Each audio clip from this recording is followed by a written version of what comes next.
Hello.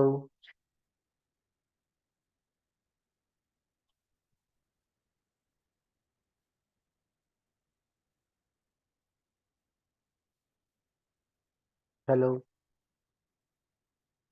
तुमचा video तुम्ही बंद करू शकता?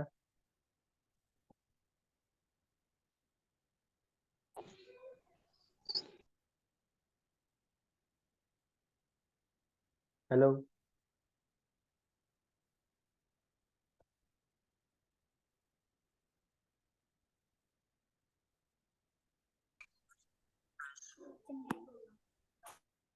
सर्व मुलं आल्यानंतर आपण चालू करू वर्गाला. तुमचा व्हिडिओ तुम्ही बंद करू शकता, कारण तुम्हाला चॅट मध्ये वारंवार लिहावं लागते. त्यामुळे तुमचा व्हिडिओ तुम्ही बंद करून टाका.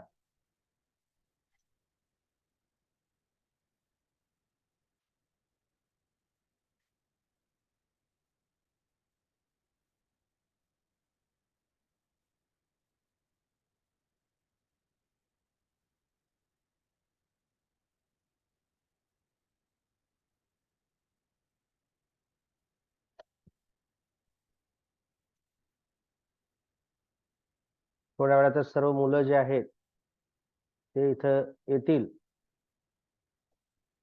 त्यावेळेस आपण आपला वर्ग जो आहे तो चालू करू. स्क्रीन व्हिजिबल झाली की नाही आहे ते तुम्ही याच्यामध्ये लिहू शकता. तुमच्या समोर स्क्रीन व्हिजिबल झालेली आहे. चॅटमध्ये येस ऑर नो मध्ये जर आलं तर तुम्हाला माहित आहे की चॅटचा वापर आपण प्रश्न उत्तर घेण्यासाठी करतो. त्याच्यामुळे चॅटमध्ये तुम्हाला लिहिता आलं पाहिजे की तुम्हाला स्क्रीन दिसतो अथवा नाही दिसत. आणि व्हिडिओ तुमचा बंद करा.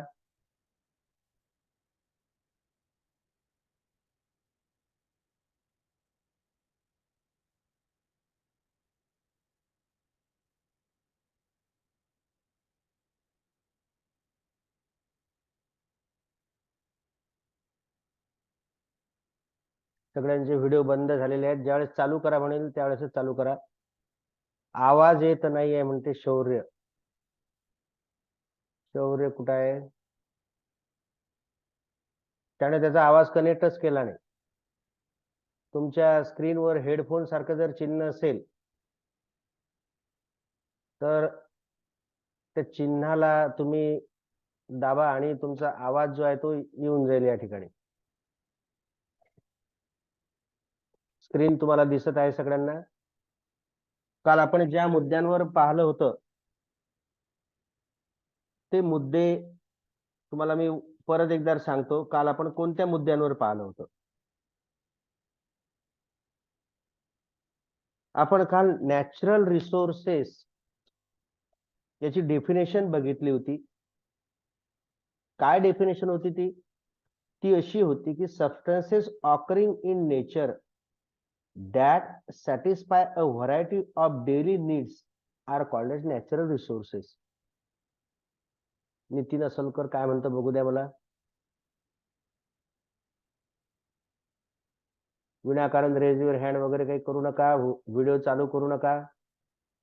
व्हिडिओ चालू केल्याने काय होते, तुमचं जी डेप्थ आहे म्हणजे जे सिग्नल आहे तुमचे वीक होतात. डाटा तुम्हाला जास्त लागेल, त्यामुळे ते चालू करू नका. आणि मेन फोकस आपण केला natural resources in the earth crust. जमिनीच्या पृष्ठभागामधली नॅचरल रिसोर्सेस ही क्रस्टच्या बेनेथ मध्ये लँड मध्ये कोणती नॅचरल रिसोर्स सापडतात, ज्याला आपण लिथोस्फिअर असं नाव आहे. तुम्हाला मी कालच सांगितलं होतं की लिथोस्फिअर हा एक होमोजिनियस नाही आहे, but it is composed of many kinds of Roxx. खूप मोठ्या वेगवेगळ्या प्रकारच्या दगडांपासून तो बनलेला आहे. त्याच्यामध्ये कुठले कुठले रिसोर्सेस सापडतात तर मिनरल ओर सापडतात, मिनरल ऑइल सापडते, अदर फ्युएल सापडते, रॉक सापडते, वॉटर सापडते. हे जे एलिमेंट आहे त्याच्यामध्ये सापडतात. मिनरल आणि ओर बद्दल बी आपण पाहिलं होतं की मिनरल आणि ओर याच्यामधून आपल्याला मेटल्स मिळतात, काही इम्पॉर्टंट नॉन मेटल्स मिळतात आणि काही एनर्जी फ्युएल मिळतात आणि याशिवाय जेम्स आणि जेमस्टोन्स आपल्याला त्याच्यामध्ये मिळतात. ह्या सगळ्या गोष्टी आपल्याला याच्यामध्ये मिळतात. कशामध्ये? या क्रस्ट मध्ये. हे सगळ्या गोष्टी आपण बघितल्या होत्या. सध्या तुमची जी व्हिडिओ आहे, तुमचं जे झूम मीटिंग आहे, हे रेकॉर्डिंग होत आहे, रेकॉर्डिंग वर आहे हे सगळं. म्हणजे जे विद्यार्थी काही कारणास्तव जॉईन करू शकले नाही, त्यांना क्लास झाल्याच्या अर्ध्या किंवा 1 घंट्यानंतर रेकॉर्डिंगची लिंक मिळेल आणि जेणेकरून त्यांना एखादा भाग जर समजला नाही तर ते मुलं जे आहे ते रेकॉर्डिंग ते पाहू शकतात. हे सगळ्या गोष्टी आपण तुमच्या समोर ठेवून राहिलो. म्हणजे तुम्ही ऑनलाईन क्लासला जर नसले तर तुम्हाला ऑनलाईनची जी लिंक आहे ती नंतर तुम्हाला मिळून जाईल. कारण या ठिकाणी बरेचसे असे मुलं आहेत की ज्यांनी त्यांचा ऑडिओ चालू केला नाही, त्यांना माझा आवाज येतच नाही, त्यामुळे त्यांना त्या रेकॉर्डिंगची लिंक मिळून जाईल, त्यांनी त्या रेकॉर्डिंगची लिंक वरून पाहायचं. असो, आपल्या मूळ मुद्द्यावर येऊ. ओर्स पासून मेटल ला एक्स्ट्रॅक्ट करणं मोर इकॉनॉमिकल आहे. त्या ओर्सला, धातुकांना आपण शुद्ध स्वरूपामध्ये आणून त्यांच्यापासून जे आहे हे बनवणे, धातूला एक्स्ट्रॅक्ट करणे हे जास्त सोपं आहे. त्यानंतर फॉर्मेशन ऑफ मेटल्स. तर फॉर्मेशन ऑफ मेटल्स 4 प्रकारे होते, हे आपण काल पाहिलं होतं. लाव्हा रसाच्या इरप्शनमुळे मॅग्नेटाइट आणि मायका तयार होतात. इव्हॅपोरेशनच्या प्रोसेसमध्ये हलाइट आणि जिप्सम तयार होते. अर्थ मध्ये जे प्रेशर आहे त्या प्रेशरमुळे डायमंड आणि ग्राफाइट तयार होते. आणि प्राण्यांपासून जे बनल्या जाते त्याच्यामध्ये शेल्स, कोनचेस वगैरे जे आहे ते येतात. आणि या मिनरल्सचे आपण 3 टाइप सुद्धा काल पाहिले होते. Non metal minerals, metal minerals आणि एनर्जी मिनरल्स. नॉन मेटल मध्ये येते सल्फर, मायका, ग्राफाइट, पोटॅश वगैरे याचा समावेश होतो. मेटल्स मध्ये आयर्न आहे, गोल्ड आहे, सिल्वर आहे, टीन आहे, बॉक्साइट, मॅग्नीज, प्लॅटिनम आणि टंगस्टन त्याच्यामध्ये येते. एनर्जी मेटल्स मध्ये कोल म्हणजे कोळसा, मिनरल ऑइल आणि नॅचरल गॅस जे आहे ते त्याच्यामध्ये आपल्याला मिळते. त्या सगळ्या गोष्टी आपण काल पाहिल्या होत्या. मी परत त्याची रिव्हिजन करून राहिलो जेणेकरून तुम्हाला ती गोष्ट नेहमी नेहमी तुमच्या समोर आले पाहिजे. काही महत्वाचे मिनरल्स आणि त्याचे ओर सुद्धा आपण काल बघितले होते. स्क्रीन मध्ये तुमच्या समोर ते मी तुम्हाला एकदा दाखवतो, म्हणजे तुम्हाला असं वाटेल की मी खरोखर घेतले आहेत की नाहीये. हे ते तुमच्या समोर स्क्रीनवर आहेत सध्या. Iron ore, manganese, bauxite, copper, mica. ते कशापासून बनवले जाते, त्याचे उपयोग काय आहे, बॉक्साइड मध्ये 55% कसा अॅल्युमिनियम सापडतो, सगळ्या गोष्टी आपण काल बघितल्या आणि याचे उपयोग सुद्धा आपण बघितले.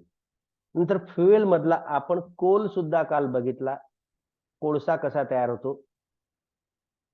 कोळसा लाखो करोडो वर्षापूर्वी समुद्रातले जीव कसे गाडले गेले, समुद्राच्या प्रेशरमुळे त्यांचं कसं रूपांतर झालं आणि ऍट प्रेझेंट त्यांच्यापासून आपण विहीर खोदून त्याच्यापर्यंत गड्डा खोदून आपण त्यातलं तेल वगैरे कसं बाहेर काढतो हे सगळं पाहिलं.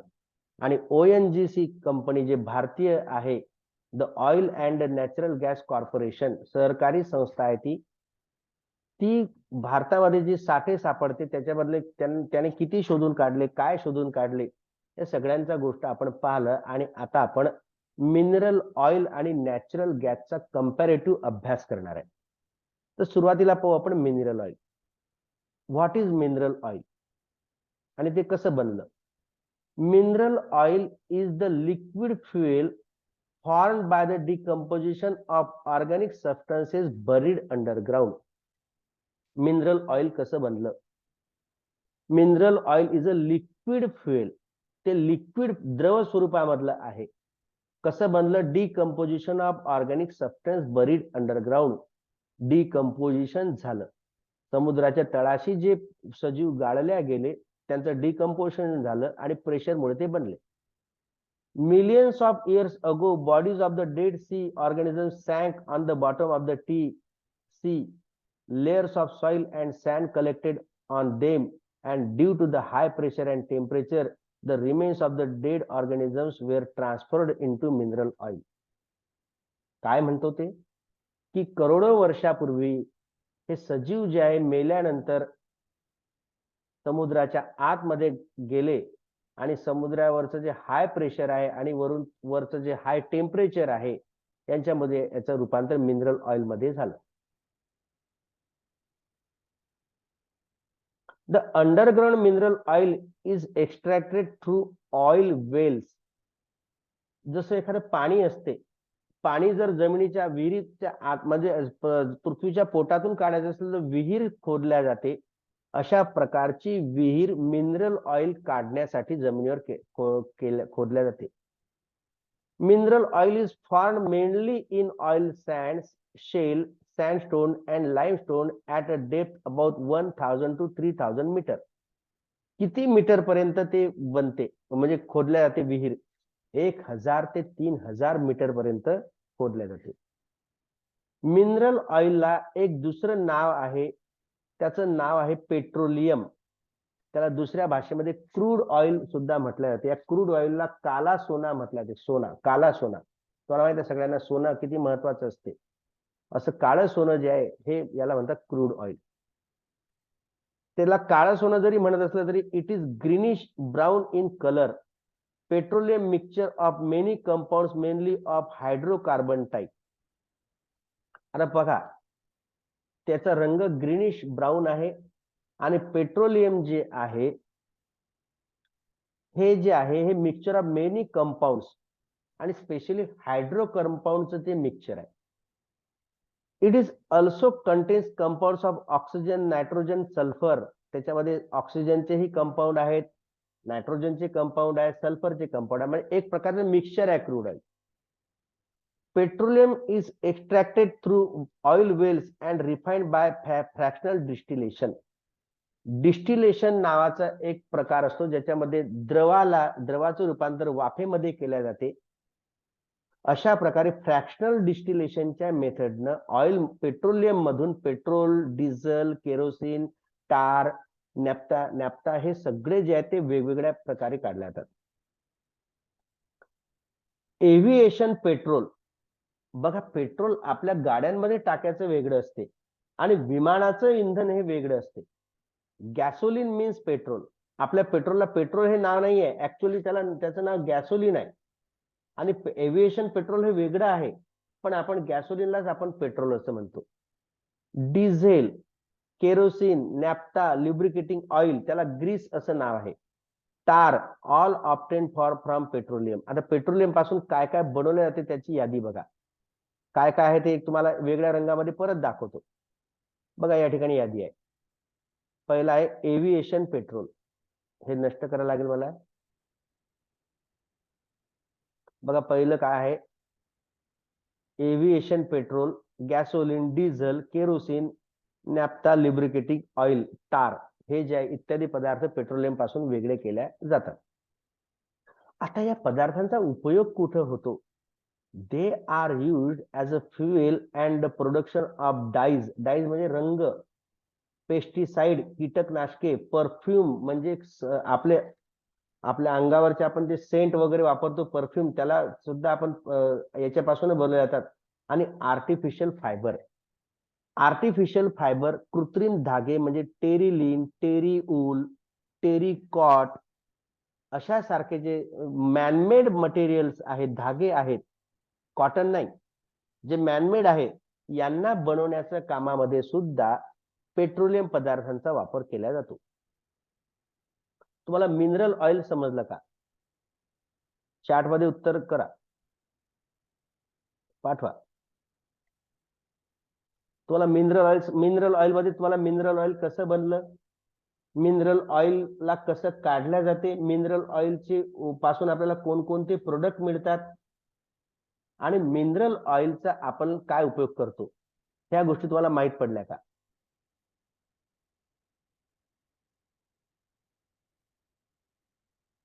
येस सर, ठीक आहे, तुमची टेस्ट घेतो मी. मला सांगा, मिनरल ऑइल पासून किंवा पेट्रोलियम पासून कोणते कोणते पदार्थ काढल्या जातात? कोणते कोणते पदार्थ काढले जातात?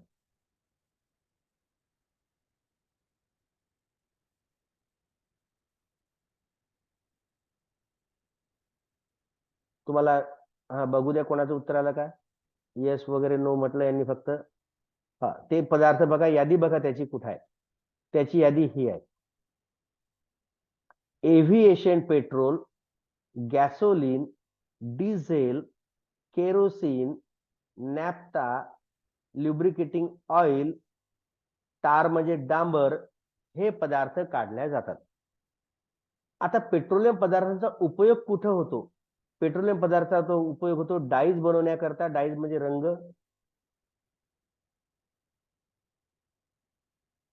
त्यानंतर पेस्टिसाइड म्हणजे कीटकनाशके. परफ्यूम म्हणजे आपले अत्तर. आणि आर्टिफिशियल फायबर म्हणजे कृत्रिम धागे, रेयॉन. त्यानंतर टेरिकॉट, टेरी ऊल यासारखे धागे बनवण्यासाठी याचा वापर केला जातो.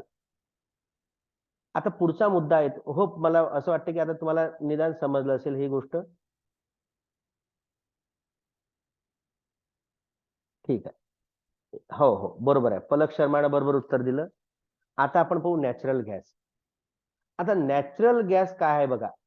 Important fossil fuel. Fossil fuel आपण कालच पाहिलं होतं, जीवाश्म इंधन म्हणजे सजीव जमिनीखाली गाडल्यामुळे पृथ्वीवरच्या प्रेशरमुळे त्याच्यापासून जे इंधन बनलं त्याला फॉसिल फ्युएल असं म्हटलं जाते. It is found associate with petroleum underground oil. जिथं पेट्रोलियम सापडते त्याच ठिकाणी फॉसिल फ्युएल सुद्धा सापडते, ज्याला आपण नॅचरल गॅस म्हणतात. पण नॅचरल गॅस जरी त्याचं एक नाव आहे तरी ऍक्च्युअल नॅचरल गॅस मध्ये त्याचे 3-4 प्रकार त्याच्यामध्ये येतात. ते नॅचरल गॅस असे आहे. त्याच्यामध्ये एक येतो मिथेन, नंतर येतो इथेन, नंतर येतो प्रोपेन आणि नंतर येतो ब्युटेन. ब्युटेन. किती नॅचरल गॅस मध्ये किती प्रकार आहेत? 4. पहिला आहे त्याचं नाव मिथेन. दुसरं त्याचं नाव आहे इथेन, प्रोपेन, ब्युटेन. किती प्रकार सांगितले मी? चॅट मध्ये येऊ द्या तुमचं ते उत्तर. किती प्रकार सांगितले मी? 4. बरोबर आहे. कोण्याही एकाचं नाव लिहा तुम्ही. कोण्याही एकाचं तुम्हाला वाटेल त्या एकाचं नाव लिहा तुम्ही चॅट मध्ये. कोण्याही एकाचं नाव.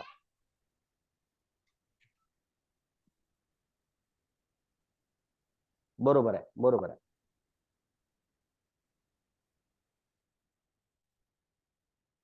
म्हणजे याचा अर्थ तुम्हाला फटकन समजते. अरे वा वा वा वा, जबरदस्त. छान छान छान. आता बघा नॅचरल गॅस कसा बनला. Natural gas is formed by the remains of organism buried deep underground and subjected to the high pressure. This fuel can be carried over long distances by the means of a gas pipeline. आणि ते एका ठिकाणाहून दुसऱ्या ठिकाणी नेण्यासाठी गॅसच्या pipeline मधून त्याचं नेणं शक्य आहे. पण जर का ज्या ठिकाणी पाईपलाईन नाही आहे त्या ठिकाणी याला नेण्यासाठी जे आहे त्याला हायली कॉम्प्रेस केल्या जाते, त्याला दाबल्या जाते, त्याला दाबून भरल्या जाते आणि दाबल्यामुळे त्याचं नाव बनते सीएनजी. काय नाव बनते त्याचं? सीएनजी.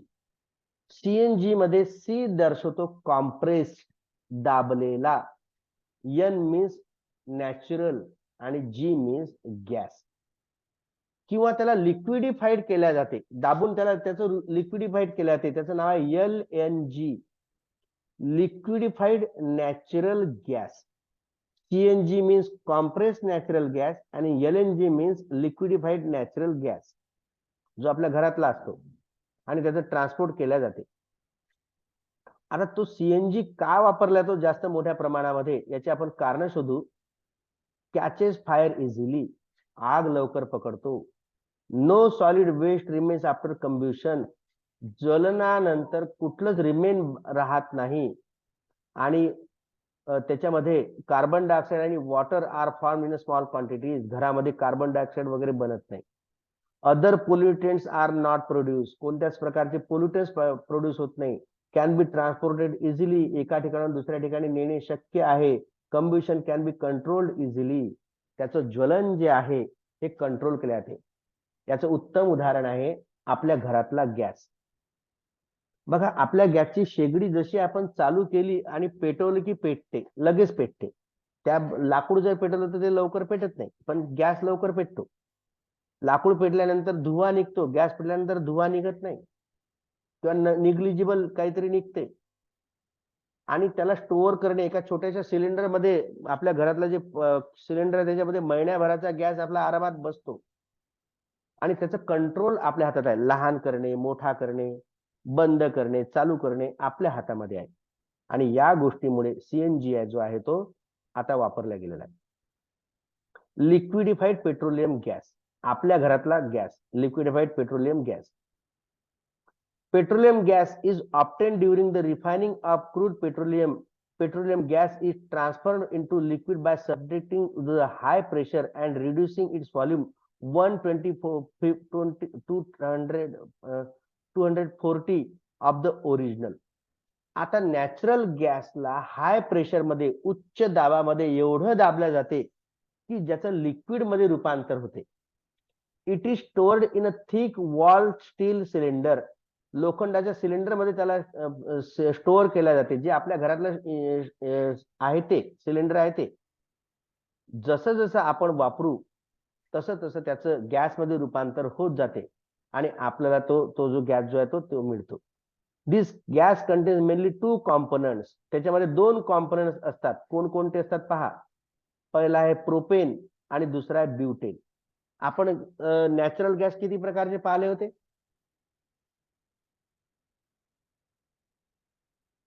किती प्रकारचे पाहिले होते? 4. आपल्या घरातला जो एलपीजी गॅस आहे त्याच्यामध्ये किती वापरले जातात? त्याच्यामधले आपल्या घरातला जो एलपीजी गॅस आहे त्याच्या 2, बरोबर आहे. नेहाने उत्तर बरोबर दिलं. 2. कोणकोणते त्याचे नाव लिहिता का तुम्ही? नाव सांगता का मला?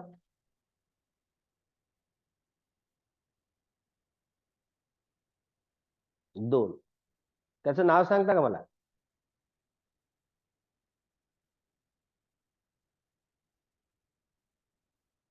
बायोगॅस नाही त्याचं नाव. फॉसिल बी उत्तर चुकलं. Propane butane. नेहाने उत्तर बरोबर दिलं. प्रोपेन आणि ब्युटेन, प्रोपेन आणि ब्युटेन. अरे वा, जबरदस्त, खूप सुंदर. त्यांना एकमेकांमध्ये मिक्स किती प्रमाणामध्ये केला जातो? 30 to 70, 30 ते 70. 30% त्याच्यामध्ये प्रोपेन असतो आणि 17% त्याच्यामध्ये ब्युटेन असतो. 30% त्याच्यामध्ये प्रोपेन असतो आणि 70% त्याच्यामध्ये ब्युटेन असतो. आणि त्याच्यामध्ये इथिल मर्कॅप्टन नावाचं एक केमिकल सुद्धा त्यामध्ये टाकलं जाते, इथिल मर्कॅप्टन. आता इथिल मर्कॅप्टन का टाकल्या जाते? तुम्हाला माहित आहे की या प्रोपेन आणि ब्युटेनला कोणत्याही प्रकारचा नॅचरल सेंट नाहीये. ते बिलकुल सेंट नाही, त्याला कुठल्याच प्रकारचा त्याच्यातून वास वगैरे काही येत नाही. असा जर गॅस आपल्या घरामध्ये जर लीक झाला आणि चुकून आपण जर काळी पेटवली तर भूम, आवाज कमी येत आहे म्हणते. आवाज कमी येण्याची क्रिया कोणाला कोणाला आणखी कोणाला समस्या आहे का ती आवाज कमी येण्याची? पलक शर्मा म्हणते. मला बघू दे एकदा. पण माझ्याकडून तर आवाज भरपूर आहे. मला सेटिंग मध्ये बघू दे एकदा. ऑडिओचा व्हॉल्यूम फुल आहे माझ्या याच्यामध्ये.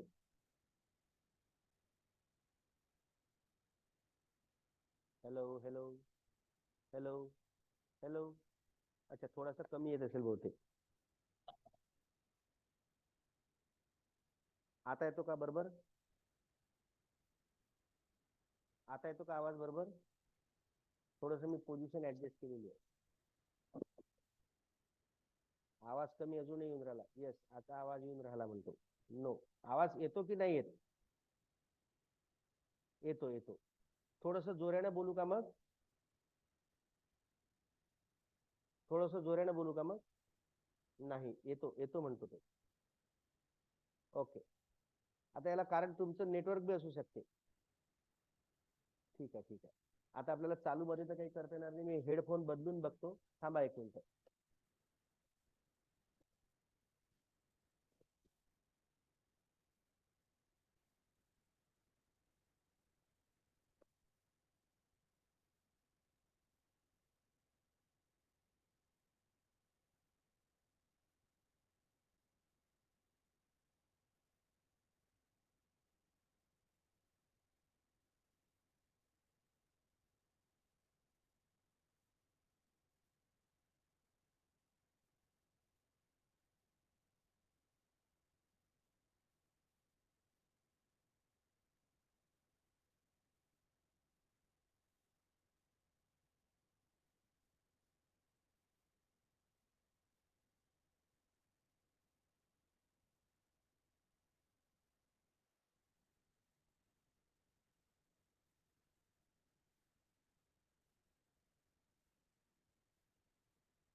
आता येतो का?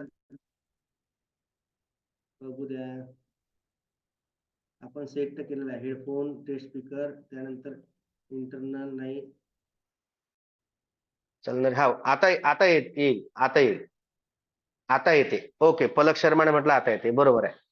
हाच पाहिजे, दुसरा चालत नाही याला. काय हरकत नाही.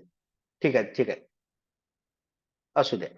ठीक आहे. आपण कुठं आलो होतो की हे प्रोपेन आणि ब्युटेन जे आहेत हे म्हणजे याच्यामध्ये गंधरहित आहेत हे. त्यामुळे त्याच्यामध्ये इथिल मरकॅप्टन हे टाकलं जाते, जेणेकरून त्याला एक विशिष्ट प्रकारचा गॅसचा जो आहे तो वास येतो. तुम्हाला माहित आहे की सगळ्यांना माहित आहे की गॅस ज्यावेळेस लीक येतो त्यावेळेस आपल्या घरामध्ये एक वेगळ्या प्रकारचा दुर्गंध पसरतो. त्यामुळे आपल्याला माहित पडते की हे जे आहे गॅस लीक वगैरे होतो की नाही. तर तो दुर्गंध कशाचा असतो? इथिल मरकॅप्टनचा तो दुर्गंध असतो. आता इथं एक प्रश्न विचारलेला आहे या ठिकाणी, why natural gas is eco friendly fuel. तर याचं उत्तर या ठिकाणी आहे, जे आपण ऑलरेडी पाहिलेलं आहे. काय इको फ्रेंडली आहे ती, याचं उत्तर आपण या ठिकाणी दिलेलं आहे.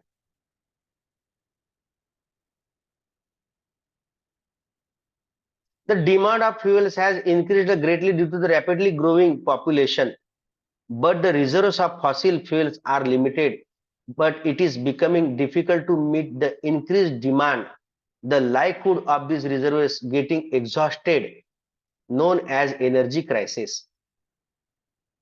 बघा, हे फॉसिल फ्युएल जे बनलेले आहे ते करोडो वर्षापूर्वी बनलेले आहे, जे आपण आज उपयोगात आणतो. आता नव्यानं ते बनवू शकत नाही. इतक्या लवकर बनू शकत नाही. त्यामुळे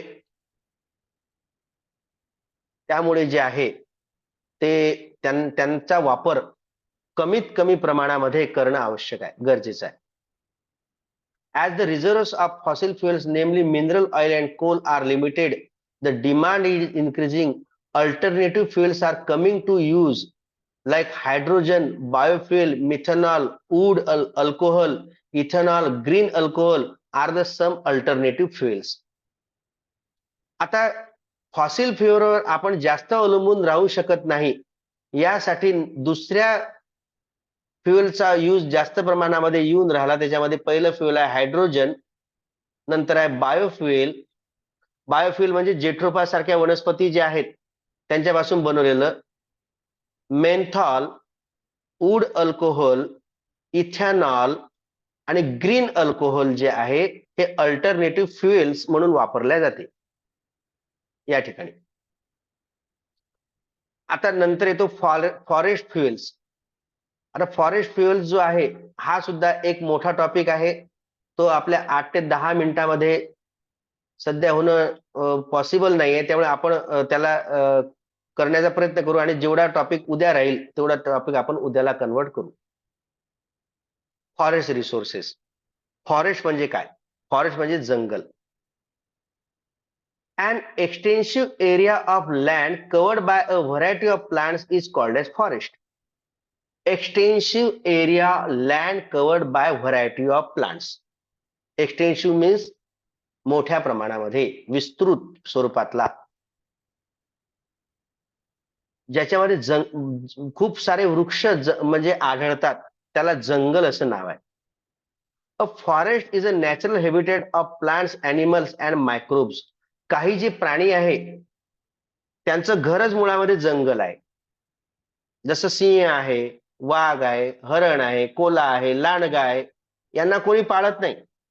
मग यांचं नॅचरल हॅबिटॅट काय आहे तर ते आहे फॉरेस्ट. आपल्या पृथ्वीवर about the 30% of the total land is the world is covered by forest. आपल्या जी जमीन आहे त्यातले 30% जमीन जी आहे ती कोणी व्यापलेली आहे? जंगलांनी व्यापरलेली आहे. Forest perform a certain specific protective and productive functions. जंगलांचाही रोल आहे पृथ्वीवरच्या जीवनासाठी. आणि जीवन जर जगायचं असेल, मनुष्याला जर जगायचं असेल तर जंगल आवश्यक आहे. मग जंगलांचे काय उपयोग आहे? जंगलांचा पहिला उपयोग आहे to reduce the velocity of water flowing over the land. म्हणजे जे पाणी वाहते पावसाळ्यामध्ये जमिनीवरून, जंगले काय करतात? त्याचा स्पीड कमी करून टाकतात. आणि स्पीड कमी झाल्यामुळे काय थांबते? सॉइल इरोजन थांबते. To help the percolation of water in the ground. Percolation means आतमध्ये झिरपणे, जमिनीमध्ये मुरणे. जमिनीमध्ये पाण्याला मुरण्यासाठी उपयोगाचं आहे. जसं आपल्या घराच्या बोरवेलला जे पाणी आहे ते मुरून तयार झालेलं आहे. पावसाळ्यामध्ये ते जमिनीमध्ये गेलं आणि त्याचा वापर आपण 12 महिने करतो. To control floods. पुरांवर नियंत्रण ठेवणे. To reduce the rate of evaporation. Evaporation म्हणजे बाष्पीभवनाचा वेग कमी करणे. जंगल ज्या ठिकाणी आहे त्या ठिकाणी टेम्परेचर कमी असते. टेम्परेचर कमी असते, ह्युमिडिटी जास्त असते, पाण्याची बाष्प होत नाही. त्या ठिकाणी पाण्याचे रिझर्व्ह मोठ्या प्रमाणामध्ये सापडतात. To protect wildlife. जंगली जनावरांचं ते संरक्षण करते. To maintain the balance of atmospheric gases. Atmospheric gases जे आहेत, नायट्रोजन, हायड्रोजन, कार्बन, ऑक्सिजन यांचं प्रमाण जे आहे त्याला मेंटेन करण्याचं काम कोण करते? तर ते जंगल करतात. Thus, forest help to improve, maintain the quality of the environment. एन्व्हायरमेंटचं जे आहे क्वालिटी, गुणवत्ता ते राखण्याचं काम कोण करते? तर ते करते जंगल. आता काही मेडिसिनल प्लांट्स आपण पाहणार आहे. मेडिसिनल प्लांट म्हणजे काय? औषधी वनस्पती. औषधी वनस्पती. काही वनस्पतींचा वापर आपण औषधीमधून करतो. त्याच्यामध्ये अडुळसा आहे, त्यानंतर बेल आहे, त्यानंतर नीम आहे, पेरिविंकल आहे, त्यानंतर सिनामॉन आहे, सिंकोना आहे, यासारख्या ज्या वनस्पती आहे ह्या त्याच्यामध्ये येतात. जसं अडुळसाचा वापर खोकल्यामध्ये केला जातो. बेलाचा वापर डायरियामध्ये करतात. तुम्हाला माहिती आहे बेलाचा मुरब्बा, ज्यावेळेस लॅट्रिन लागते आपल्याला त्यावेळेस बेलाचा मुरब्बा खायला देतात. नीम म्हणजे लिंबाचा वापर, लिंब लिंब त्याचा वापर सुद्धा तापीमध्ये केला जातो. पेरिविंकल म्हणजे काय? पेरिविंकल म्हणजे सदाफुली, सदाफुलीचा वापर आपल्याला कॅन्सरच्या ट्रीटमेंटमध्ये होतो. आणि त्याशिवाय डायरिया, नवसा, मलेरिया या सारख्या आजारामध्ये सुद्धा आपल्याला वनस्पतींचं काम पडते.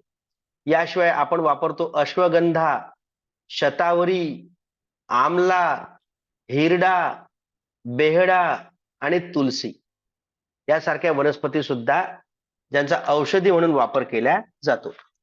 आता या वनस्पतींचे औषधी म्हणून वापराचे तुम्हाला यूज माहित आहेत का? अश्वगंधा, शतावरी, आमला, हिरडा, बेहडा हे तुम्हाला माहित आहेत का? अच्छा, पलक शर्मा म्हणते soil erosion means, soil erosion means जमिनीची धूप, मीन्स पाण्याद्वारे हे जे जमीन जे आहे ते वाहून जाणे, जमीन नष्ट होणे, जमीन तिथून वाहून जाते आणि तिथे फक्त खडकं राहतात, त्याला सॉइल इरोजन असं नाव आहे. सॉइल इरोजन पलक परत परत विचारू नको पलक, मी तुझं उत्तरच देऊन राहिलेलं आहे. सॉइल इरोजन म्हणजे जमिनीची धूप. पाण्याच्या म्हणजे पुरामुळे म्हणजे जमीन वाहून जाते, माती वाहून जाते, त्याला सॉइल इरोजन असं नाव आहे. आणि सॉइल म्हणजे माती वाहून गेल्यामुळे त्या ठिकाणी फक्त खडकं राहतात आणि खडकं राहिल्यामुळे त्या ठिकाणी काय होते, त्या ठिकाणी जमीन जी आहे ती नापीक बनते, त्याला सॉइल इरोजन म्हणते. मला वाटतं मी पलक शर्माचं, हर्ष खेट्टेचं उत्तर या प्रश्नातून दिलं. तुम्हाला समजलं का दोघांना? येस ऑर नो मध्ये उत्तर द्या मला. येस ऑर नो मध्ये उत्तर द्याला का? येस ऑर नो मध्ये उत्तर द्या. तुम्हाला सॉइल इरोजन समजलं का? येस. आता दुसऱ्या कशिशने विचारलं क्रूड ऑइल. आपण क्रूड ऑइलच्याच वेळेस सांगितलं होतं की क्रूड ऑइल म्हणजे काय? Crude oil is a mixture of mainly of hydrocarbon. Hydrocarbon आणि काही म्हणजे वेगवेगळ्या प्रकारचे केमिकल्स आहेत, त्यांचं जे मिक्सचर आहे त्याला क्रूड ऑइल असं नाव आहे, ज्याचं दुसरं नाव पेट्रोलियम आहे. हे आपण त्यावेळेस तिथे पाहिलं होतं. एकदा रेकॉर्डिंग पाहा आणि त्याच्यामध्ये तुम्हाला समजून जाईल. ठीक आहे. आता अश्वगंधाचा वापर कशासाठी केला जातो? अश्वगंधाची वनस्पती आहे, तिचा वापर कशासाठी केला जातो? कोणाला माहित आहे का ते अश्वगंधा कशासाठी वापरला ते? नाही, कोणाला माहित नाही.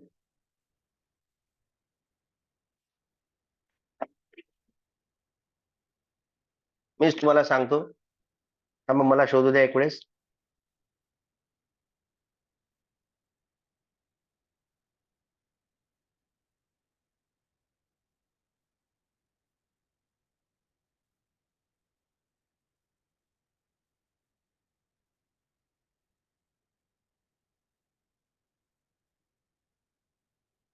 हे इथं काढलेलं आहे मी.